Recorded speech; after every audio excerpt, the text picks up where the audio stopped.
Imagine waking up tomorrow and suddenly losing the ability to understand signs. The world around you would still exist, but meaning itself would begin to disappear. You see a red traffic light, but instead of signaling stop, it becomes nothing more than a glowing red circle suspended in space. You hear someone say, "I love you," but the sounds no longer carry emotion. They become meaningless noises reaching your ears. A national flag becomes only colored cloth, and a heart emoji becomes nothing more than a small red shape on a screen. In such a world, communication would collapse. Language, symbols, gestures, and images would no longer connect people through shared meaning. The reason these things make sense is that humans are not merely biological creatures. We are meaning-making creatures who constantly interpret signs and transform them into meaning. This fascinating study of signs, symbols, and meaning is called semiotics, one of the most influential ideas in modern intellectual history. Semiotics shapes linguistics, literature, media, culture, advertising, and philosophy. It helps us understand how meaning operates everywhere around us. By the end of this lecture, you will never look at a word, photograph, advertisement, emoji, movie scene, or social media post in the same way again. Semiotics is the study of signs and how they create meaning. The word comes from the Greek word semion, meaning sign. At its simplest level, semiotics asks three fundamental questions. What is a sign? How do signs produce meaning? How do humans interpret signs? Semiotics investigates every system of communication. Language, images, gestures, fashion, and music, advertising, films, religious symbols, and social media posts. In fact, semioticians argue that human culture itself is a vast network of signs. Imagine someone raises a thumb.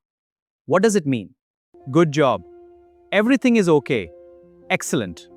But notice something important. There is nothing naturally excellent about a thumb.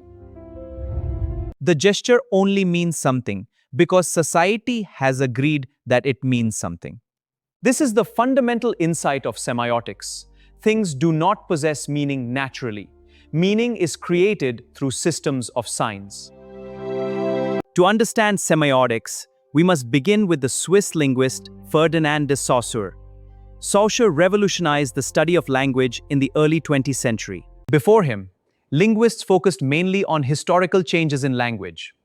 Saussure asked a different question. How does language produce meaning right now? His answer laid the foundation for modern semiotics. According to Saussure, language consists of signs. Every sign has two parts, signifier and signified. Signifier, the physical form of the sign. For example, the word dog, the sounds dog, the written letters dog. These are signifiers. Signified, the mental concept or idea.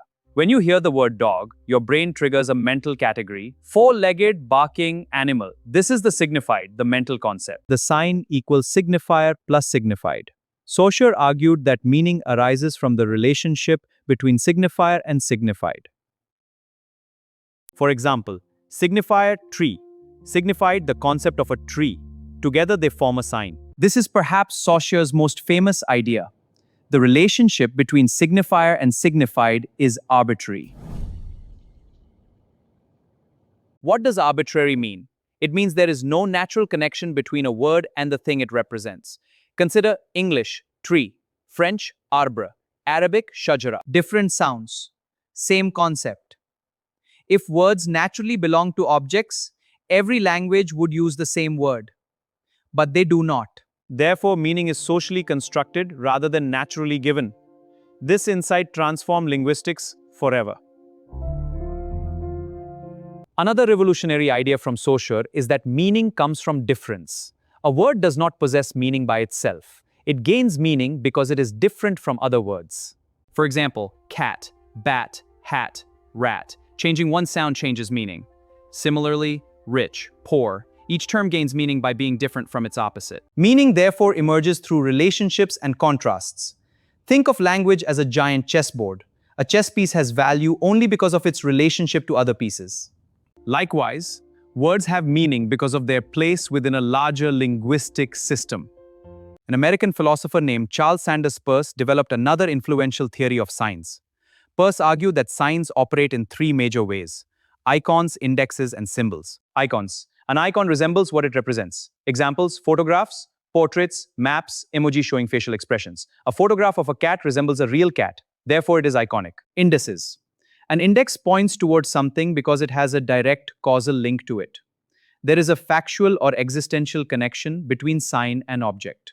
Examples: smoke indicates fire. Fire causes smoke.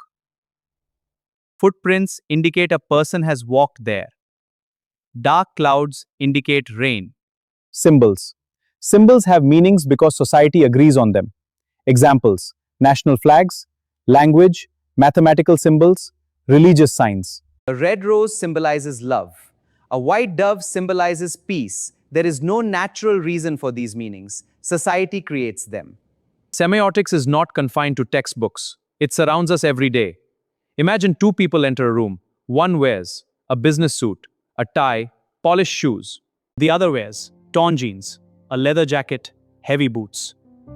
Before they speak, you have already formed impressions.